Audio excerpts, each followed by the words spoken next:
नमस्कार, Manoj Tiwari talk show में आपका स्वागत है। आज मेरे साथ बहुजन समाज पार्टी के वरिष्ठ नेता और सांसद डॉक्टर अशोक सिद्धार्थ जी हैं। आज हम अशोक सिद्धार्थ जी से राजनीति पर, उत्तर प्रदेश की राजनीति पर ढेर सारी बात करेंगे। सिद्धार्थ साहब, आपका मेरे टॉक शो में बहुत बहुत स्वागत है। धन्यवाद। और आपके टॉक शो के माध्यम से समस्त प्रदेशवासियों को मेरा जय Bhim. Thank you sir. Sir, सबसे पहले तो हमारा सवाल यही है जी कि आज आप राजनीति में क्या बदलाव देख रहे हैं? वर्तमान राजनीतिक प्रदेश को अगर आप देखें जी सर, तो राजनीति में जिस तरह से वर्तमान सरकार में अपराध बढ़े हैं, वर्तमान सरकार में महंगाई बढ़ी है, वर्तमान सरकार में अगर हम कहें कि गरीबी और बेरोजगारी बढ़ी है, इसमें कोई अतिशयोक्ति नहीं होगी। ऑलमोस्ट यही पिछली 5 साल की सरकार समाजवादी पार्टी के सरकार में रहा। अपराध बढ़े, महंगाई बढ़ी, बेरोजगारी बढ़ी, और बेरोजगारी के नाम पर उन्होंने महंगाई भत्ता देने की बात कर दी। भत्ता दे करके भी क्या खाली घोषणा भर की और वो पूरा भत्ता नहीं दिया गया। लेकिन अगर आप देखें तो जिस तरह से सामाजिक चिंतन को लेकर के बहुजन समाज पार्टी काम करती है जी। और बहुजन समाज पार्टी की मुखिया और देश के सबसे बड़े सूबे उत्तर प्रदेश की 4 बार मुख्यमंत्री रहीं आदरणीय बहन जी ने जब 7 से 12 तक अपनी चौथी सरकार बनाई थी, तो उस सरकार के बनते ही आदरणीय बहन जी ने सबसे पहला काम एक किया था कि जो नारा दिया था कि बहुजन हिताय बहुजन सुखाय की जगह सर्वजन हिताय सर्वजन सुखाय, उस नारे को जमीन पे उतारने के लिए सबसे पहला काम आदरणीय बहन जी ने किया था कि सरकार बनते ही उन्होंने जो सामान्य वर्ग की सरकारी नौकरियों भर्ती पे रोक लगी थी, उस रोक को समाप्त करके लाखों की संख्या में सामान्य वर्ग की भर्ती भी की थी। उसी तरीके से पिछड़े वर्ग की और शेड्यूल कास्ट के लोगों, SC ST के लोगों की भी भर्ती की थी। तो जो राजनीति में जो आपने कहा कि क्या बदलाव दिख रहा है, नैतिक बदलाव की बात, तो नैतिक बदलाव यही है कि जो ये राजनीतिक पार्टियां कहती हैं उनमें ये खरी नहीं उतरती हैं। इनकी नैतिकता ये है कि जो अपने चुनावी घोषणा पत्र में, अपने मैनिफेस्टो, इलेक्शन मैनिफेस्टो में जो बात कहें जनता से उसको पूरा करें। जबकि बहन जी, हमारी पार्टी अपना चुनावी घोषणा पत्र जारी नहीं करती, बल्कि देश और प्रदेश की जनता से हर चुनाव में अपील करती है। सर, एक बात बताइए, जब चुनावी घोषणा पत्र जारी नहीं करते हैं तो आखिर कैसे लोगों को आश्वासन देते हैं कि सरकार बनने के बाद हम ये काम करेंगे? देखिए, उत्तर प्रदेश की जनता भी जानती है, देश की जनता भी जानती है कि बहुजन समाज पार्टी के नेता आदरणीय बहन जी कहने में नहीं, करने में विश्वास करते हैं। तो मैप होना चाहिए ना? मैप है ना। 5.5 महीने से पहली सरकार जब बनी 4.5 महीने की, तो उस समय तक तो हमारा कोई वो नहीं था। लेकिन 4.5 महीने की सरकार में जो उन्होंने एक लोगों को दिशा दिया कि किस तरह से विकास किया जा सकता है, किस तरह से जमीनी हकीकत पे उतर करके जो विकास की किरण गांव की अंतिम झोपड़ी तक पहुंचाई जा सकती है, वो उन्होंने देश की सभी राजनीतिक पार्टियों को एक संदेश देने का काम किया। बिना घोषणा पत्र, बिना घोषणा किए उन्होंने बैकवर्ड की भर्ती की, बिना घोषणा किए उन्होंने शेड्यूल कास्ट की भर्ती की, बिना घोषणा किए उन्होंने अकलियत के लोगों के लिए काम किए, उनके बच्चों को वजीफा देने का काम किया, उनके लिए पिछड़ी जाति के प्रमाण पत्र जारी करने का काम किया। तो बिना कहे कभी उन्होंने अकलियत समाज के लोगों को ये नहीं कहा कि हम आपके लिए ये करेंगे। उन्होंने एक ही बात कही अपनी सरकार बनने के बाद कि हम अपने प्रदेश में रहने वाले लोगों की जान माल और उनके मजहब की सुरक्षा की गारंटी देते हैं। वो उन्होंने करके दिखाया। चलिए सर, एक चीज़ और बताइए, बहुजन समाज पार्टी ने अभी पिछला भी गठबंधन किया था, आपकी बार तो उन्होंने इनकार कर दिया कि किसी पार्टी से गठबंधन नहीं करेंगे। अन्य दल जो है वो छोटे छोटे दलों से गठबंधन कर रहे हैं, समाजवादी पार्टी भी कर रही है, भाजपा भी कर रही है।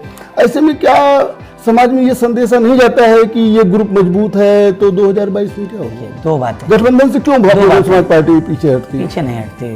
गठबंधन, बहुजन समाज पार्टी ने गठबंधन, देश की प्री पोल गठबंधन, देश की दोनों, मतलब पहली नेशनल पार्टी कांग्रेस के साथ किया, उससे पहले समाजवादी पार्टी से किया, 1993 में करके देखा। उस करने का परिणाम ये निकला कि हमारा वोट उनको ट्रांसफर हो गया, उनका वोट हमको ट्रांसफर नहीं हुआ। गठबंधन की चलो सरकार बनी, सरकार बनने के बाद जो मिनिमम कॉमन प्रोग्राम को लेकर के मानवर श्री कांसीराम साहब, जो बहुजन समाज पार्टी के संस्थापक और जन्मदाता हैं, उन्होंने जो श्री मुलायम सिंह जी से कहा था कि भाई हमारी शर्त केवल ये है कि बहुजन समाज के ऊपर अन्याय अत्याचार नहीं होने चाहिए, वो उनकी सरकार में नहीं रुके और उसका परिणाम निकला, गठबंधन टूटा और हमारी पार्टी को नुकसान ये हुआ कि हमें जो हम 400-2500 सीट उस समय लड़ाए होते तो हमारी सीटें भी ज़्यादा जीतती और हमारा वोट भी परसेंटेज बढ़ता। उसी तरीके से 96 में देखिए कांग्रेस पार्टी के साथ गठबंधन किया। कांग्रेस पार्टी जहां पर 2000 से भी एक वोट भी ज्यादा पाई थी, वो सीट जहां पर बीएसपी 35,000 वोट पाई थी, फिर भी वो सीट कांग्रेस के गठबंधन में मानवर साहब और बहन जी ने दे दी थी। तो उस कंडीशन में वो 125 सीट पे लड़ी। 125 सीट पे लड़ने के बाद कांग्रेस की 33 सीटें जीती, हमारी 67 की 67 रही 96 में भी। तो उस वो प्रैक्टिकल भी करके देखा, हमको बहुत ज्यादा फायदा नहीं हुआ। दूसरी बात यह है कि गठबंधन का जो निर्णय लेना, बहुजन समाज पार्टी की जो राष्ट्रीय अध्यक्ष आदरणीय बहन जी हैं, किसके साथ गठबंधन करना है, किसके साथ गठबंधन नहीं करना है, ये सारे अधिकार आदरणीय बहन जी के अधिकार क्षेत्र में है। मैंने तो गठबंधन से जो नुकसान हुए पार्टी के वो आपको बता दिए, करना ना करने का फैसला। एक चीज और बताइए, अब तो अनुभवी नेता हैं, आज की तारीख में भारतीय जनता पार्टी जिस तरीके से ध्रुवीकरण की राजनीति करती है, उसको तो 80% फील्ड मिल जाता है। ध्रुवीकरण करके 50% ही वोट पाकर चुनाव जीता जा सकता है। बहुजन समाज पार्टी की इस ध्रुवीकरण को रोकने के लिए क्या रणनीति है? बहुजन समाज पार्टी के ध्रुवीकरण की नीति का सबसे बड़ा रोकने का जो अस्त्र हम कह सकते हैं वो ये है कि सर्वजन हिताय सर्वजन सुखाय की नीति पे चलना। और बहन जी ने जो बहुजन समाज पार्टी का नारा था कि जिसकी जितनी संख्या भारी उतनी उसकी भागीदारी, उसको 2007 के चुनाव से पहले उन्होंने कर दिया कि जिसकी जितनी तैयारी उतनी उसकी हिस्सेदारी। उसमें सर्व समाज नारा बदल गया, नारा जितनी भागीदारी जितनी हिस्सेदारी उतनी भागीदारी नहीं। सर्व समाज की जहां तैयारी है, जहां पे जिसकी तैयारी है, उस समाज के व्यक्ति को अपनी पार्टी से हिस्सेदारी देने का काम किया बहन जी ने, और उसका परिणाम निकला कि साथ में हमारी पूर्ण बहुमत की सरकार बनी। और जिस तरह से उस ध्रुवीकरण रोकने के लिए बहन जी ने समाज की भिन्न भिन्न जातियों को लेकर के एक सामाजिक भाईचारा, हम लोग सामाजिक भाईचारा जो पोलिंग बूथ कमेटी बनाते हैं, सेक्टर कमेटी बनाते हैं, आदरणीय बहन जी के दिशा निर्देश, उसमें हम सामाजिक भाईचारा हर स्तर की कमेटी में बनाने का काम करते हैं, जिसमें हर स्तर की कमेटी में 50% से ज़्यादा यूथ को हिस्सेदारी देते हैं और उनमें सामाजिक भाईचारे के हिसाब से गठबंधन को, संगठन को बनाने का काम करते हैं। इसलिए ध्रुवीकरण बहुजन समाज पार्टी के खांचे में फिट नहीं। ध्रुवीकरण बहुजन समाज पार्टी नहीं करती है, उसको रोकने के लिए जो सबसे बड़ा अस्त्र हमने बता दिया ना कि सामाजिक समाज में सामाजिक भाईचारा पैदा होगा, इनके बहकावे में आएंगे नहीं। क्योंकि बहुजन समाज पार्टी ने पिछड़े वर्ग के लिए भी काम किया, पिछड़े वर्ग की मंडल कमीशन की रिपोर्ट को लागू कराने के लिए बीएसपी का सबसे बड़ा रोल रहा। अखिलेश समाज के विकास के लिए सबसे बड़ा रोल बीएसपी का रहा। अपर कास्ट की, जैसा हमने कहा, साथ में सरकार बनते ही उन्होंने नौकरियों, आप बार-बार अखिलेश की बात कर रहे हैं, अभी आप अहमद अंसारी साहब की सीट भी घोषित करके आए हैं, प्रतापपुर से उनको प्रभारी बना के आए हैं। क्या पिछली बार चुनाव की तरह 2022 में फिर जो है बहन जी 100 से ज्यादा अखिलेश समाज के लोगों को टिकट देंगे? टिकट कितने देने, कितने हिस्सेदारी, भागीदारी, तैयारी ये तो है ना, हिस्सेदारी तैयारी है, तैयारी है तो टिकट क्यों नहीं मिल रहा? हाँ, तो जिनकी तैयारी होगी उनको टिकट दिया है। कितनी दी जाएंगी, कितनी किसको हिस्सा मिलेगा, ये तो आदरणीय बहन जी तय करेंगे। ये तो हम लोगों का काम रहता है कि जमीनी स्तर पे कौन कौन प्रत्याशी, कौन कौन संगठन हमारा कहाँ किसने तैयार किया, कौन कितनी मेहनत की, कौन कितना तैयार है, हम लोग उस रिपोर्ट को देने का काम करते हैं। उस पर हमारी बहन जी। अच्छा सर, एक चीज और बताइए, आप आज प्रयागराज में बैठे हैं, प्रयागराज के तमाम नेता आपके साथ में हैं। आज अगर भारतीय जनता पार्टी के सीन को देखें तो सारे बहुजन समाज पार्टी के पहले के नेता भारतीय जनता पार्टी में, चाहे वो प्रवीण पटेल, दीपक पटेल हो, चाहे वो प्रवीण पटेल हो, चाहे हर्षवर्धन वाजपेयी हो, चाहे नंदी गुप्ता हो, इस तरीके से बहुत ढेर सारे लोग हैं जो कभी बहुजन समाज पार्टी में थे, आज जो है एक मिनट सर बीजेपी में है।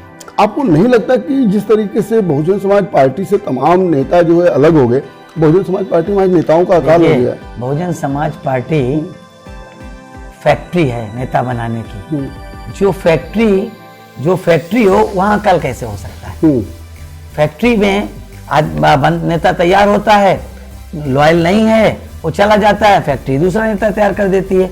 कितने नेता तो जब जंग बहादुर पटेल जैसे नेता के सब्स्टिट्यूट बहन जी ने तैयार करके वर्मा के, तो क्या नाम उनका, जो राम लखन वर्मा का सब्स्टिट्यूट तैयार कर दिया। तमाम ऐसे नेता सर, देश होता के क्या है कि जब सत्ता में कोई वो दल, तो देखिए ये तो बैकवर्ड और उनकी बात है। बहन जी ने जब चमार, पासी, सुलकास के सब्स्टिट्यूट तैयार करके खड़े कर दिए हैं, तो ये लोग तो कोई चीज नहीं है। लोग तो आज नहीं तो कल ये राजनीतिक परिदृश्य से गायब हो जाएंगे। डॉक्टर साहब, ऐसा होता है कि जब कोई भी दल सत्ता में बहुत सालों तक नहीं होती है तो उसके मूल वोटर जो है कहीं दूसरी जगह फिक्स हो जाते हैं। आज बहुजन समाज पार्टी 2007 के बाद से सत्ता में नहीं है, 2012 के बाद से। मैं ये जानना चाहता हूँ कि ये जो जातीय सम्मेलन हो रहे हैं, इसका कितना असर पहले आपका होगा? इसका जवाब दे दें कि सत्ता से 12 से सत्ता में नहीं है। मैं आपको एक बात बता दूं, बहुजन समाज पार्टी उन लोगों की नुमाइंदगी करती है जो सदियों से सत्ता में नहीं रहे। सत्ता का स्वाद चखाने का काम इस देश के 85 से 90% बहुजन समाज को बहुजन समाज पार्टी ने दिया है। हाँ। तो जातीय सम्मेलनों का क्या असर होगा? देखिए, जातीय सम्मेलन, इसे का नाम आप नहीं दे सकते हैं। ये प्रबुद्ध वर्ग की गोष्ठी है और प्रबुद्ध वर्ग को, ये तो ब्राह्मण सम्मेलन में प्रबुद्ध वर्ग डाल दिया गया है ना। जातीय सम्मेलन में सामाजिक सम्मेलन है, वो ब्राह्मण कैसे है वो? भाई हम किसी यादव सम्मेलन करके, कुर्मी सम्मेलन करके, मौर्य, शाक्य, कुशवा, मौर्य, सैनी समाज का सम्मेलन करके ऐसा नहीं कर रहे। हम लोग तो पिछड़े वर्ग का सम्मेलन कर रहे हैं। पिछड़े वर्ग के लोगों को जगाने के लिए बहुजन समाज पार्टी काम कर रही है। इसे जातीय सम्मेलन नाम देना ठीक नहीं है। ये तो एक तरह के सामाजिक भाईचारा पैदा करने का एक माध्यम है बहुजन समाज पार्टी। तो जातीय सम्मेलन, धारिया कह लीजिए वर्गीय सम्मेलन से या प्रबुद्ध सम्मेलन से क्या जो है बहुजन समाज पार्टी को 2022 में लौटने की संभावना देख रहे हैं? 2007 में भी लोग, जब 2003 में बहुजन समाज पार्टी की नेता आदरणीय बहन जी ने मुख्यमंत्री की कुर्सी को लात मारने का काम किया था। मुख्यमंत्री कुर्सी बहन जी से ली नहीं गई थी। मुख्यमंत्री कुर्सी 2003 बहन जी ने खुद छोड़ी थी और ये कहा था कि हम आपके विरोधी को बना देंगे। तो बहन जी ने कहा, आप कल क्या बना देंगे, मैं खुद ही इस्तीफा दे दूंगी। और बहन जी ने इस्तीफा दे दिया था। पूरे लाखों की संख्या की उस अगस्त 2003 के सम्मेलन में बाकायदा बुला करके पूरे प्रदेश के लोगों को इस्तीफा देने का काम किया। बहन जी ने समाज के हित में, बहुजन समाज के हित में कभी कुर्सी को तरजीह देने का काम नहीं किया। उन्होंने मुख्यमंत्री की कुर्सी को लात मारने किया, उन्होंने राज्यसभा के पद को छोड़ने का काम किया। उस समय भी लोग ये कहते थे मुलायम सिंह जी सत्ता में आ गए, बीजेपी ने उनको समर्थन दे दिया, अब बीएसपी खत्म हो जाएगी। लेकिन 2007 में पूर्ण बहुमत के साथ बहन जी मुख्यमंत्री बनी। अभी भी लोग चर्चा करने लगे हैं कि बीएसपी खत्म हो गई, बीएसपी की लड़ाई में नहीं दिख रही, बीएसपी ये नहीं, बीएसपी वो नहीं। आज उसी बीएसपी की वजह से समाजवादी पार्टी भी चिंतित है, उसी बीएसपी की वजह से भारतीय जनता पार्टी भी चिंतित है और कांग्रेस की तो लोकतांत्रिक दल है, तो ये तो कंपटीशन है ही है। वो तो हर पार्टी एक दूसरे के खिलाफ रणनीति बनाएगी। हाँ, तो कंपटीशन है ना, हम तो उनसे कंपटीशन नहीं कर रहे हैं, वो लोग हमसे कंपटीशन। अच्छा, कंपटीशन 2022 में डॉक्टर साहब क्या संभावना देखते हैं? 2022 में बहुजन समाज पार्टी स्पष्ट बहुमत की सरकार बनाएगी। अच्छी बात है। अच्छा सर, एक चीज और बताइए, क्या वजह रहती है कि बहन जी जो है, भाजपा की सरकार है, यूपी में भाजपा की सरकार है, केंद्र में सत्ता तो बहन जी को भाजपा से लेना है ना, फिर क्या वजह है कि कांग्रेस को ज्यादा कोसती हुई? किसने कहा आपसे? कई बार ट्विटर मैंने ट्विटर हैंडल में फॉलो करता हूँ, ट्विटर को नहीं देखा, तमाम बात वो न्यूज नहीं देखी जिसमें बहन जी ने भागवत जी की स्पीच को लेकर के पूरे देश में एकमात्र ऐसी लीडर है जो भागवत जी के उस स्पीच को, उस निर्णय को चैलेंज, मतलब कहा कि ये गलत है। अब वो अखिलेश समाज के फेवर में था, बैकवर्ड समाज के फेवर में था। या बहन जी ने जिस मामले में भी देखो तो बहन जी ने हमेशा जो क्रिटिसाइज करने को, क्या अखिलेश जी ने क्रिटिसाइज किया भागवत जी के डिसीजन को या उनके स्पीच को? क्या क्रिटिसाइज? या अलीगढ़ यूनिवर्सिटी हो या फिर आपका वो जामिया मिलिया इस्लामिया यूनिवर्सिटी हो, उस यूनिवर्सिटी जब माइनॉरिटी का दर्जा खत्म किया गया था, क्या अखिलेश जी बोले थे? कांग्रेस बोली थी? ये क्या भाजपा से डरे हुए थे? इसका मतलब ये डरे हुए थे? डरने की बात नहीं है। फिर क्या वजह होती है? बीएसपी के नेता तो जो सच होता है वो सच को सच बोलते हैं। कुछ लोग ये कहते हुए फिरते हैं कि बीजेपी से साठगांठ है। उनको चक्कर क्या होता है कि उनको पता तो कुछ रहता नहीं है ना।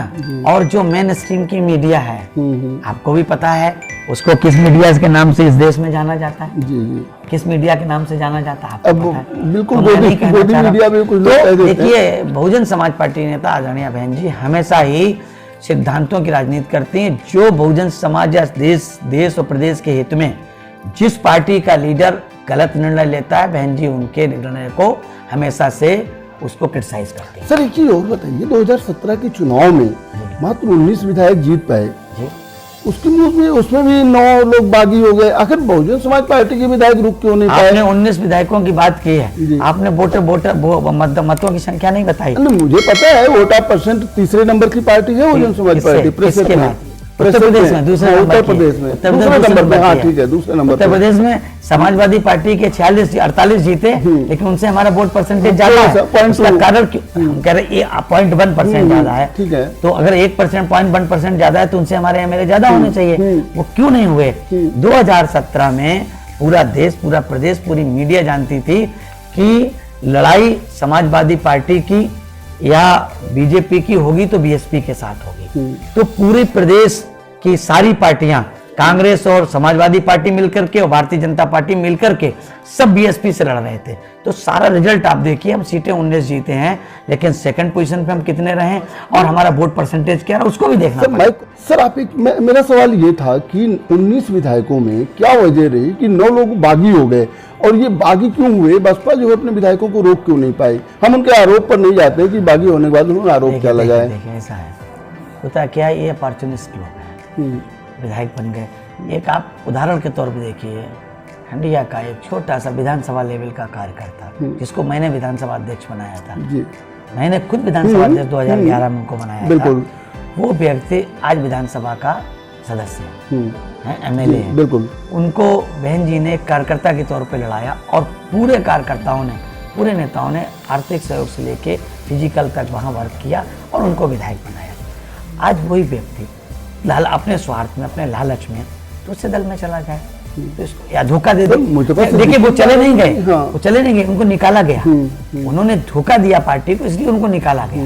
धोखेबाजों के लिए बहुजन समाज पार्टी में जगह नहीं। तो बड़े लॉयल थे, तो आप लॉयल थे, उसका रिजल्ट आप देख लेंगे। भी जो है वो अब आप मुर्तजा सिद्दीकी का रिजल्ट देख लीजिएगा, हंडिया भाकरलाल बिंद का भी देख लीजिएगा, या जो सुषमा पटेल गई उनका सबका, इनके सबके हश्र आप 2022 में देख लीजिएगा। ये अपनी जमानत बचा पाए तो आप कहिएगा हमसे। डॉक्टर अशोक सिद्धार्थ जी से बात अभी जारी रहेगी, वक्त है एक छोटे से ब्रेक का।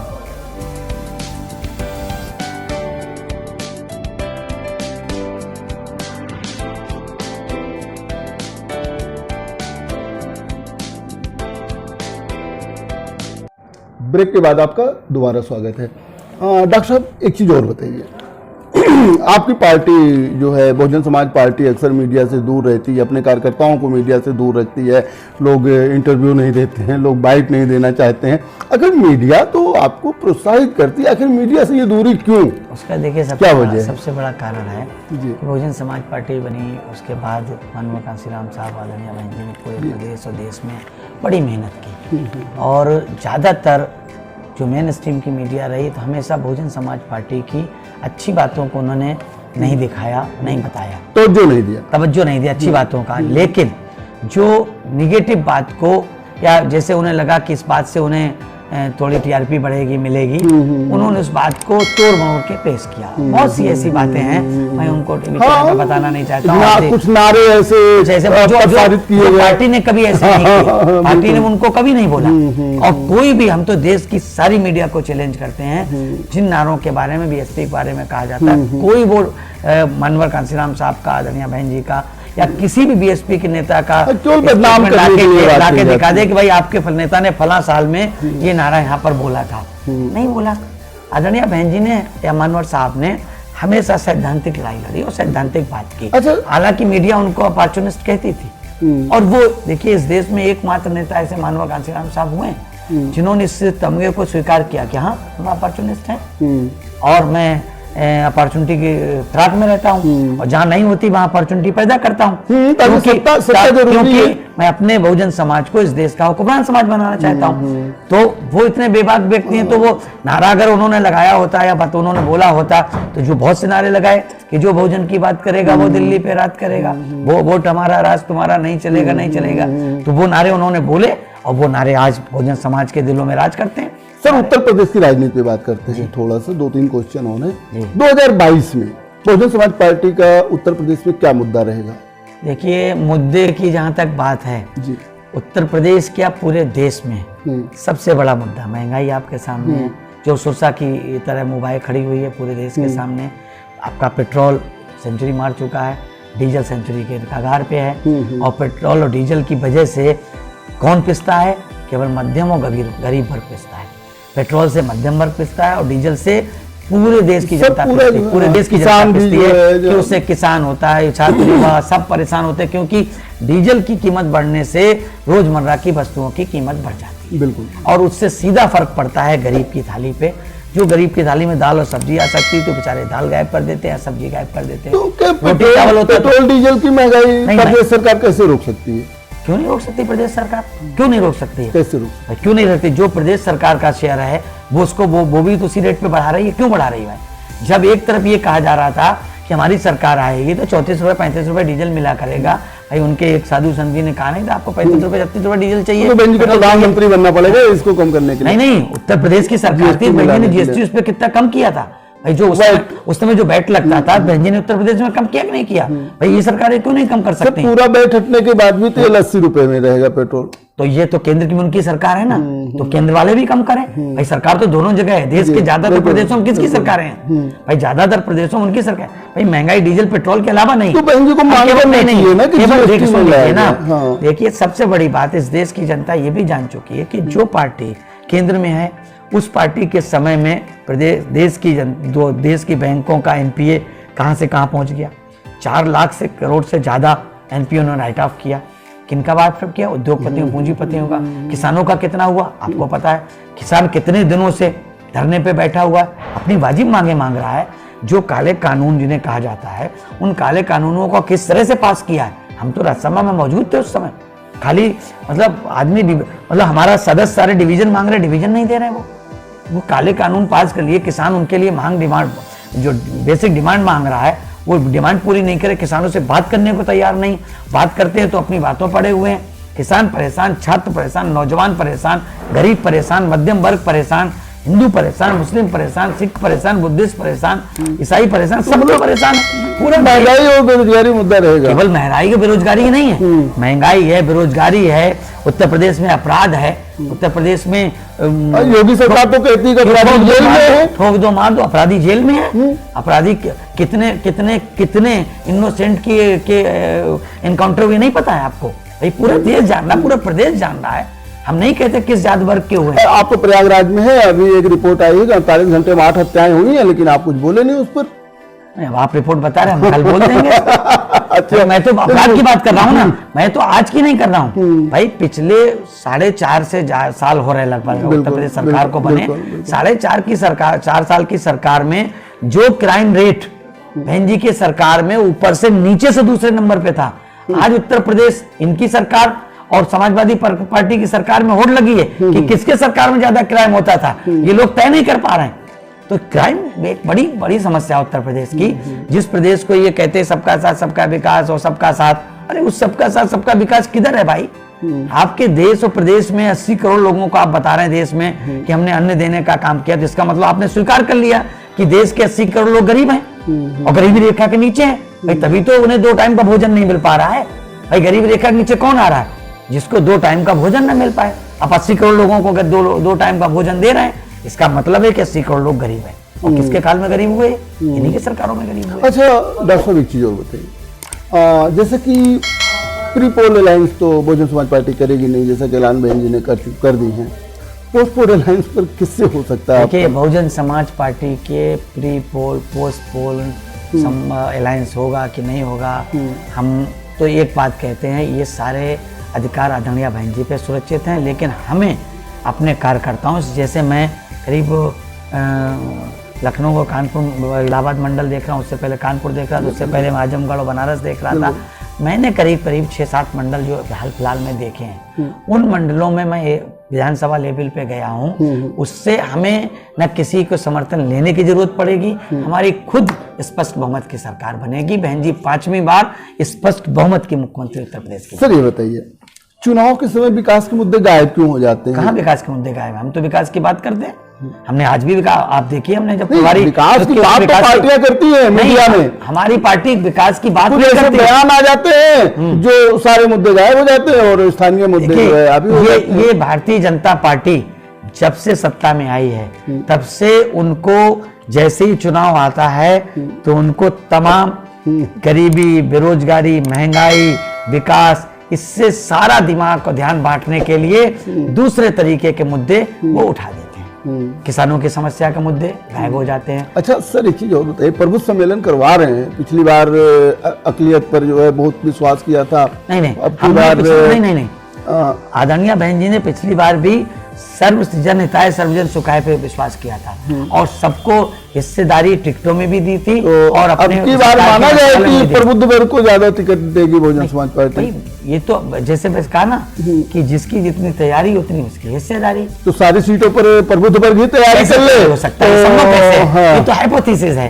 हाइपोथेसिस है। और हाइपोथेसिस में एक बात होती है, हाइपोथेसिस में एक बात होती है कि हम कहते हैं कि 100 डिग्री पे पानी गर्म हो जाता है। चूल्हा आपके पास है और पानी आपके पास है, चढ़ा दो, देख लो 100 डिग्री गर्म होता नहीं होता है। 22 दूर नहीं है, आपको पता चल जाएगा कितनी सीटें किसको मिलेंगी। हाइपोथेसिस करने की जरूरत सर है। एक चीज और बताइए, इसके पहले जो है बहुजन समाज पार्टी बहुत पहले अपने प्रत्याशी उतार देती थी और आज 2022 के लिए इतना देरी देखिए, क्यों हो मेरी एक रही बात है? नहीं समझ में आती है कि अगर बहन जी पहले उतार दें तो भी सवाल। मीडिया और तमाम पार्टियों के पेट में दर्द होता है कि बहुजन समाज पार्टी सबसे पहले उतार देती है, हम लोग फंस जाते हैं। अब हम देर में उतारने की कोशिश करें।